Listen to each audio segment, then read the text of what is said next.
Olá, meu irmão e minha irmã, com alegria nós queremos partilhar um pouco sobre a liturgia, de maneira especial, o Evangelho desta sexta-feira da oitava de Páscoa, que fala justamente sobre a pesca milagrosa.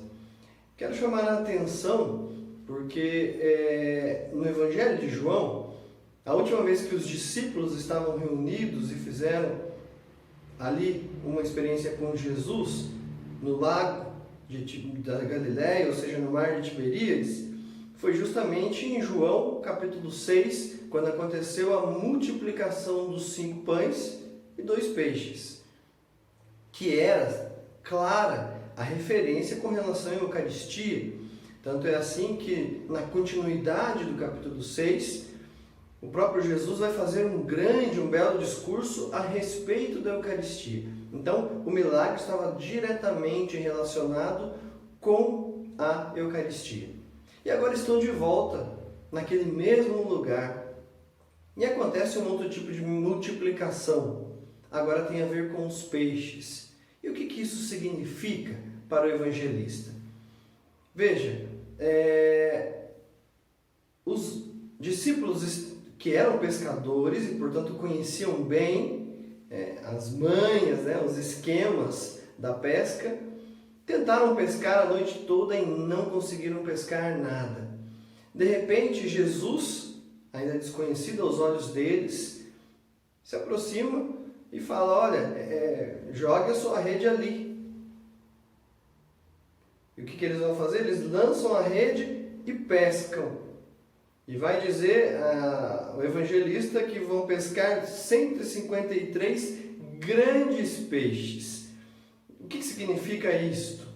Segundo São Jerônimo, quando foi fazer a sua reflexão a respeito dessa passagem, ele identificava que existia naquela época dele, catalogada pelos gregos, 153 espécies de peixes no mundo.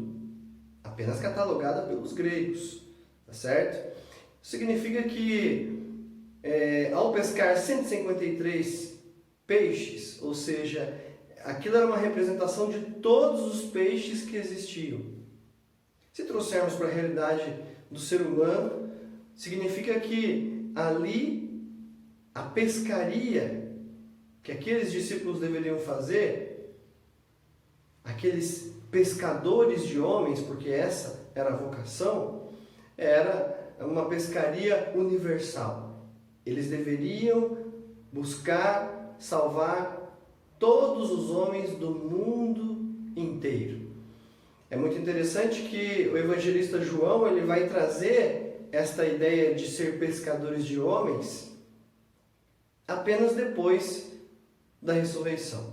Lucas e Marcos não, já bem antes da paixão de Nosso Senhor já traz essa realidade. Marcos até bem no início, logo quando Jesus chama os discípulos. Mas João quis trazer depois da ressurreição e quis fazer essa ligação justamente com a Eucaristia. Evangelização e Eucaristia. Duas realidades que dizem da vontade de Deus para toda a humanidade. Paulo VI, em um dos seus grandes documentos, que trata sobre a evangelização do mundo contemporâneo, Evangelii Nuntiandi, ele vai dizer que a evangelização ela tem diversos passos, é um processo com diversos passos. Então, todos nós precisamos passar por esses passos. Que passos são esses? O testemunho. Quem evangeliza precisa testemunhar com a vida antes de mais nada. Depois, o anúncio do Evangelho, tanto por meio do querigma, quanto por meio da catequese. Terceiro passo é a adesão do coração. Quem recebe o anúncio precisa aderir a esse anúncio, aceitar em seu coração, no seu interior. Não pode ser apenas uma coisa da boca para fora. O próximo passo é a vida em comunidade e a vida sacramental. Quem aceita esse anúncio, aceita que, como cristão, deve viver em comunidade. deve viver igreja, deve ser comunhão com Cristo cabeça e com os membros que são o corpo de Cristo, a própria igreja. E isso se dá também por meio da vida sacramental, a participação nos sacramentos, de uma maneira especial, aqueles que mais são recorrentes, que são a Eucaristia e o sacramento da reconciliação, da confissão.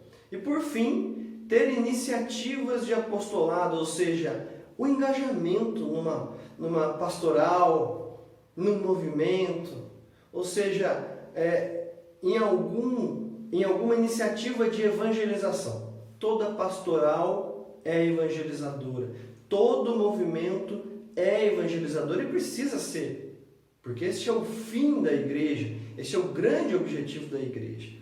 Portanto, meus irmãos e minhas irmãs, o Evangelho de hoje mostra, em primeiro lugar, os passos que nós precisamos percorrer. E ao percorrer estes passos, que culminam na ação de evangelização, nós nos tornamos, como diz o documento de Aparecida, discípulos missionários. E, portanto, somos chamados a evangelizar e a levar outras pessoas a passarem também por todos estes passos. O Evangelho de João de hoje quer nos ensinar esta realidade que não pode ser separada. Evangelização e Eucaristia caminham juntas. Que Deus possa nos dar a graça de viver todos estes passos, passar por esse processo de discípulo missionário e nos ajude também a sermos evangelizadores, sermos canais, instrumentos da graça de Deus na vida das outras pessoas também. E sobre nós, sobre as nossas famílias, abençoe-vos o Deus Todo-Poderoso, Pai, Filho e Espírito Santo. Amém.